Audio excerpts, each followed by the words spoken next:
Senhora Presidente, Senhor Ministro, Senhor Secretário de Estado, Senhoras e Senhores Deputados.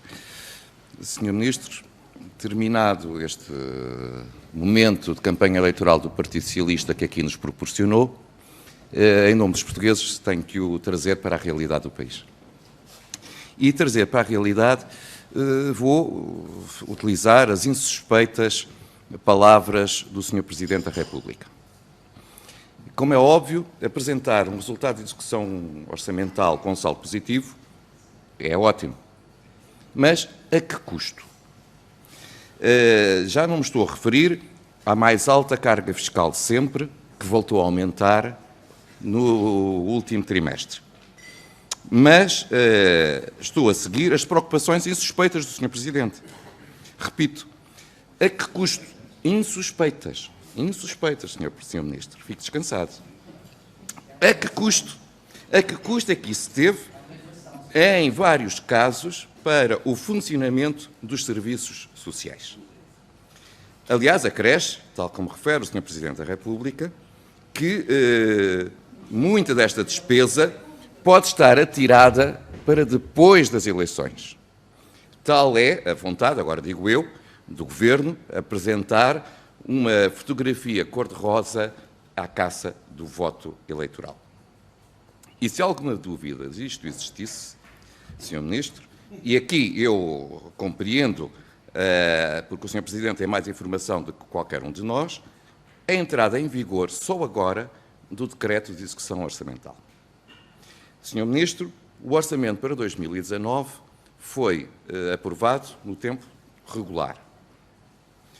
Não existiu nada de excepcional durante o primeiro trimestre deste ano. Então, resta a pergunta: porquê que o Governo se atrasou na apresentação do Decreto de Execução Orçamental que visa, precisamente, executar o orçamento aprovado, a não ser pura e simplesmente maquilhagem das contas públicas? Mas, se tiver outra razão, aguarde a sua explicação. E, por isso, todos nós temos dúvidas, e eu compreendo as preocupações do Sr. Presidente da República, que pode estar aqui por trás um truque, uma artimanha para iludir os portugueses. E isto porquê? Porque é necessário, é importante, criar, eu percebo a estratégia do Governo, criar boas notícias numa semana em que o país é confrontado com notícias menos simpáticas para todos nós. Em primeiro lugar, Portugal regressou a uma situação de déficit externo após 25 trimestres consecutivos de saldos positivos nas contas externas. E esta é um facto, Sr. Ministro, que não pode contrariar.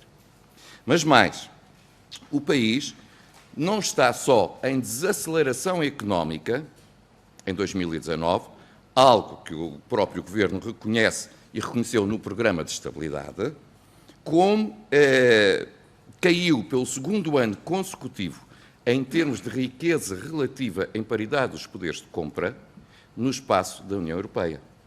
Fomos ultrapassados pela Eslováquia, pela Estónia, pela Lituânia. E, portanto, Portugal, que em 2015 era o 10º país mais pobre da União Europeia, hoje é o 8º país mais pobre da União Europeia. Se continuarmos a este ritmo, Sr. Ministro, a sua obra será recordada não por apresentar contas públicas equilibradas, mas por conduzir Portugal para a situação do país mais pobre da União Europeia.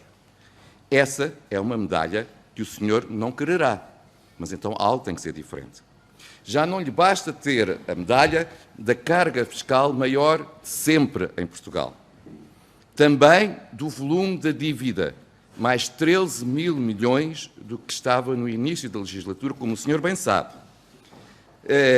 Como agora está feliz por conduzir Portugal no declínio dentro do espaço europeu. E acresce que com esta medalha tem ainda uma outra, que é a degradação completa dos serviços públicos, como todos reconhecem.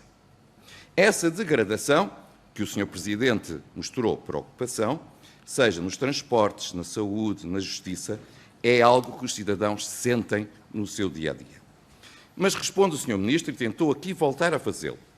Mas nós até aumentámos mais despesa nesses serviços. Nós até colocámos mais recursos nesses serviços. E então, só temos uma conclusão, é que a situação é ainda mais grave. Porque se metem mais dinheiro, se conseguem canalizar mais recursos e se a situação se degrada, como os portugueses sentem, Sr. Ministro, abana a cabeça, vá à linha de Sintra ou à linha do Oeste com a supressão sistemática de comboios e depois ria-se das pessoas que querem utilizar esses serviços. Percebe? Se vá ali... Não, Sr. Ministro, o senhor faça-se rir nestas audições. Então, não, mas é que esta é a realidade em concreta, é uma realidade objetiva, concreta, Sr. Ministro, e, portanto, no dia em que isto vá para as filas dos serviços públicos das pessoas que querem retirar cartões de cidadão, para o senhor perceber a degradação real que existe nesses serviços. Vá para os hospitais, onde as pessoas cada vez têm menos acesso aos serviços, para depois poder-se rir da qualidade dos serviços públicos. E, portanto, isto significa que há aqui uma degradação completa dos serviços, apesar das palavras que aqui nos expressou. E por isso, e pior do que isso, Sr. Ministro, o próprio Primeiro-Ministro já reconheceu esta situação. O Primeiro-Ministro reconheceu essa situação numa reunião com os seus camaradas do Partido Socialista, dizendo ele que a próxima legislatura a grande prioridade é a melhoria da qualidade dos serviços públicos depois da degradação que ocorreu nesta. Esquece o Sr. Primeiro-Ministro que não está há 2 meses no Governo, mas há praticamente 4 anos e que, portanto, não pode continuar a imputar a degradação dos serviços públicos ao Governo anterior, porque tinha a responsabilidade, se assim considerava, de algo fazer para que tal não tivesse acontecido. E quando reconhece essa degradação, significa que é a realidade que se sobrepõe aos números que aqui o senhor nos traz. E, portanto, não vale a pena negar. Mas, Sr. Ministro, ao terminar estas questões que são concretas, que afetam a generalidade dos portugueses, permitam que eu coloque ainda mais 2 outras questões. Com meses de atraso, foi apresentado o relatório referente aos benefícios fiscais. Esse relatório foi apresentado com meses de atraso, que face àquilo que estava previsto pelo próprio Governo. Não, é o calendário que foi previsto pelo Governo que se atrasou, mas explana algo. É que, ao longo desta legislatura, 2015 para 2018, a despesa fiscal com benefícios aumentou 2.400 milhões de euros, 22%. E, portanto, de novo, responsabilidade vossa. Mas agora há aqui uma preocupação, é que não é evidenciado nenhuma medida para alterar esta situação, em concreto.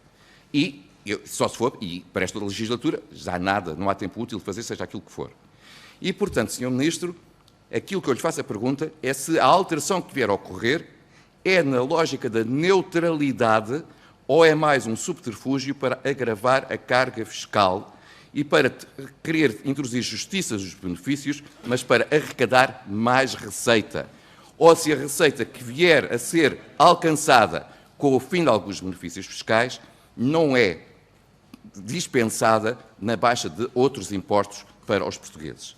E, finalmente, eu gostava de lhe fazer uma segunda pergunta concreta, para além das perguntas que afetam a generalidade, que tem a ver com os lesados do GES.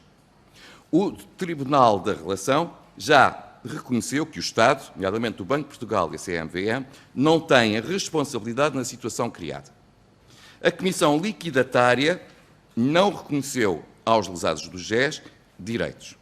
No entanto, o Estado decidiu meter alguns milhões de euros para compensar privados que tinham utilizado um negócio e tinham feito um negócio com risco. E eu pergunto, qual é a perspectiva real de recuperação dos milhões que o Estado introduziu nesta operação? Muito obrigado, Sr. Deputado.